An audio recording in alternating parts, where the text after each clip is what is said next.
Quand on a de l'argent, on est successful, on pense notamment au gars, à Jeff Bezos, d'Amazon, etc., qui sort toute tablette de chocolat apparent, Mark Zuckerberg qui veut se battre face au président de Tesla, j'ai perdu son nom, Elon Musk, voilà. Et tout ça a aussi une logique à partir du moment où on obtient un statut social, on veut quand même ce label supplémentaire des sports de combat.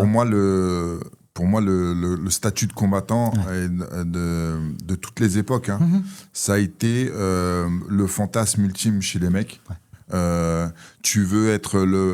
De toute façon, tu veux être un mâle alpha à partir du moment où tu comprends ce que c'est qu'un mâle alpha, c'est-à-dire un leader né et que tout le monde t'adule et t'admire. Dans la cour de récré, tu veux être le chef. Tu veux pas être le second ou le sbire ou je ne sais quoi. Tu veux être le chef, tu vois. Tu veux être celui que tout le monde trouve populaire. Tu veux être celui qui se tape le mieux. Tu veux être celui qui se fait relooker par les meufs, tu vois. Tu veux être celui le number one. Et donc, dans la tête de tout le monde, tous les mecs, le statut de combattant, ça te donne ça, tu vois. C'est un peu comme, tu sais, à l'époque des gladiateurs, t'avais des gladiateurs volontaires parce que les mecs, ils voulaient le statut. Qui entraient dans la servitude, donc ils étaient libres, ils entraient dans la servitude pour combattre. Exactement.